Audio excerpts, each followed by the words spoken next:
Greg Simmons, that was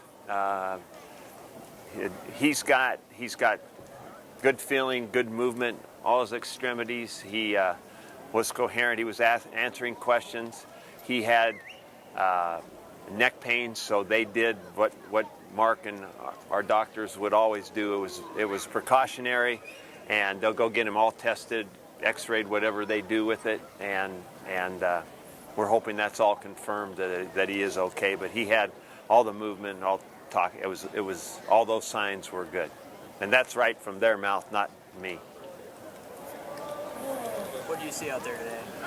I like the efficiency of the day. I think there was one offside, one false start in I don't know how many plays, so that part of it was pretty good.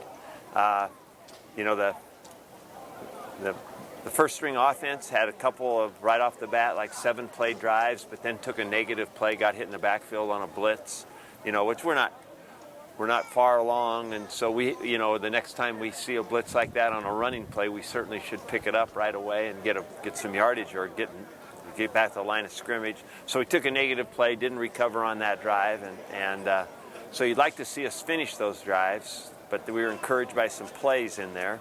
Guys made some plays. And then, I think it was good for them to play football, tackle, defense got to finish plays. Our goal going in was to get our ones and our twos 25 live plays, about a quarter of football, and we did that. And then we let the newer, younger guys play for quite a while. We made sure all 3 quarterbacks got a shot, and that was good. I think they all did some good things. And so I think, overall, we got accomplished kind of what we wanted to. I know we're going to see a lot of the football part of it to use for teaching. So that was good. Did you get any Banderas on that blitz? Dedrick Young makes a couple of plays. Marcus made a few plays. How good did the linebackers look? I am so encouraged by that linebacker group from, I guess, from where we came when we first came here, what it looked like then to what it is today. I think there's a lot of good leadership in that group. I think some of the players that were in it to start with, a guy like Marcus Newby has elevated so far from a year ago to where he is right now. It's awesome. Michael Rose-Ivy has always been a good player, and he's in that group, and he graduated. Alonzo Moore graduated. Corey Whitaker graduated this morning. So, our senior leadership on this thing is good, and the other factor is we've had some young guys step in, like Dedrick. Dedrick played more plays at linebacker than any linebacker on our team last year, and he was a true freshman. And now his body is different than it was a year ago. Marcus's is, Michael's is, and then Josh Banderas and Chris Weber are really solid in the middle. Luke Gifford, I think, is elevating and elevated today, it looked like to me.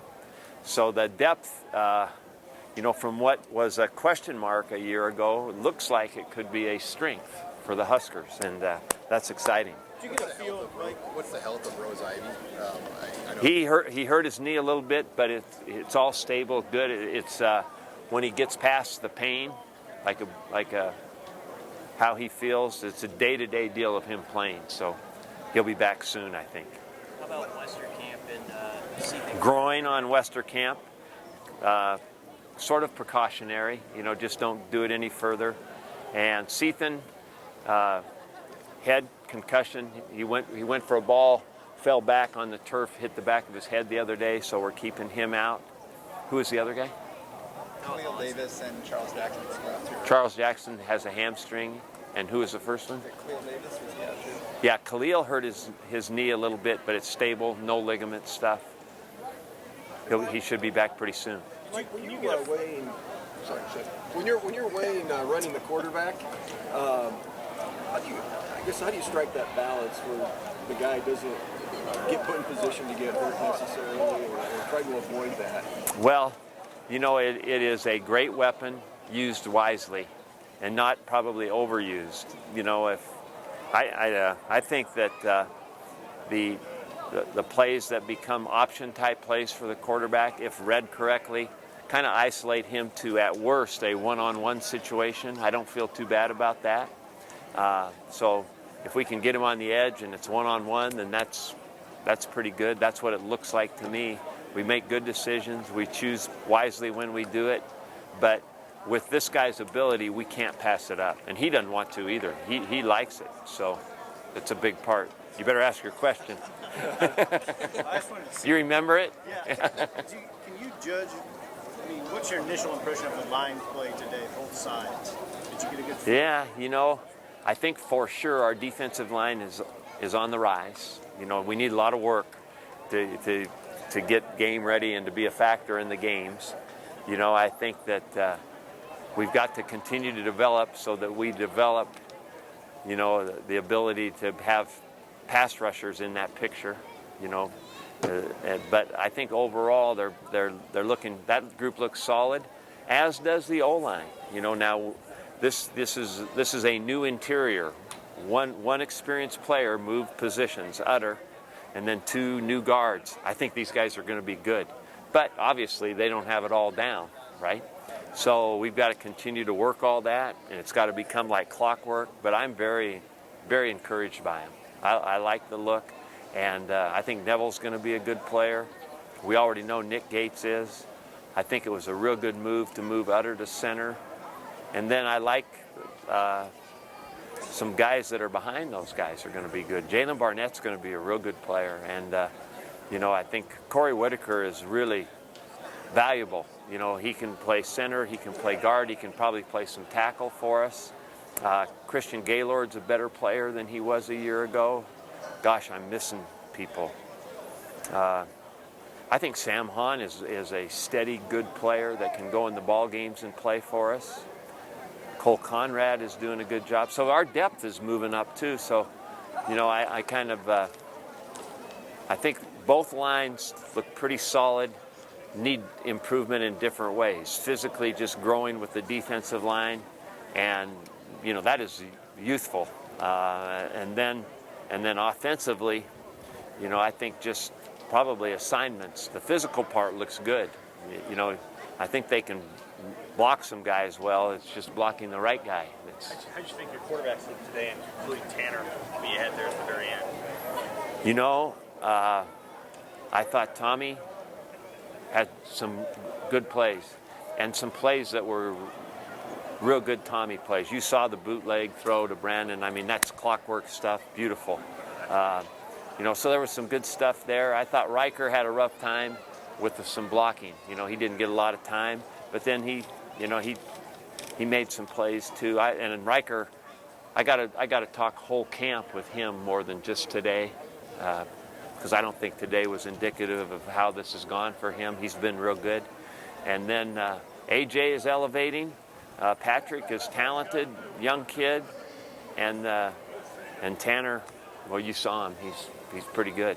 You guys got the final word on Tanner then too? Yeah. Can you, He'll sit out this year and play 2. and how big of a bonus is that? That's a great thing. I mean, you know, we feel good about the picture that's present, and looking into the future that's pretty good. When you said we saw him, what did you see from him today? And what have you seen in camp from him? He's got a really, one of the most valuable components, and if you haven't noticed, you'll see it when you watch for it. He gets rid of the football just like that. And, you know, that ability eliminates a lot of problems. I know it's against lower units, but what did Trey Bryant show you today? Oh, I think Trey has done nothing but impressed us. You know, he's smart, he's tough, he's fast, he's got good vision. He has not blinked when we've just put him in with the other guys. I don't know what we're going to do with him. That's a tough one. Yeah, it's a tough one. I think he could play, but I don't. You know, I think our back situation is pretty darn good. So I don't want to either make it cloudy or be unfair to him. So I don't know yet. Mike, why do you think Utter fits better at center? Is there anything? Well, I think for the moment, because of his knowledge of football and the game and working with Cav for a year, and that guy making the calls is real good. And you know, I think that his ability to see stuff and help where necessary, I think his experience is a good factor there. Anybody else pop out at you today? Anybody that you're just, when you're sitting down there, that you were watching? Oh, you know what? I thought, I'll miss somebody, but boy, I thought Chris Jones made a couple of nice plays. Good position on the ball. I thought Eric Lee did too. And, you know, I'm hopeful. You know, what we're looking for at corner is being sound. And we all know one of our big deals is we can't give up big plays over the corner's head. I mean, that's a big factor in us winning games. So when I see those guys make plays and look good and look like they're sound down the field, that's a pretty good sign. And so I think we're making progress that way. What about those freshman O-linemen? They got a nice push there as the first Yeah, O-linemen. They were that's, pushing. you know, we think that's a good group. That is and you know, they'll probably all redshirt together, but that's okay because they'll be fun to work with through time. Mike, just asking on the quarterback situation again, when you have a quarterback that is put into some potentially dangerous situations running the ball, do you prepare your backup any different? You thought that maybe we're going to need him as opposed to a greater chance? No, you know, we always prepare that guy. We think so. I wouldn't want those guys that used to play for me look that up and say, "Golly, is that why I didn't get in?" Yeah. No, we always want that guy ready because you never know, you know, and you know, sometimes being athletic like that gets a guy out of trouble, even if it's not a called running play, that avoids that guy that can't move too well and he's going to be hit more often. So it's give and take. I know the point, but it's like I said, if we do this thing right, if we block correctly or read correctly, we get a lot of one-on-one situations that we would like for him. And then I think physically he'll be in good shape. Looking ahead, a quarterback making plays with their legs, compared to Tanner Lee or Patrick O'Brien. What's that? How do you compare Lee and O'Brien are making plays with their feet or keeping the ball? I think we'll have to look more about them down the road as to what they can potentially do with a little bit of zone read stuff and gain, you know, 5 to 10 yards would be good from time to time.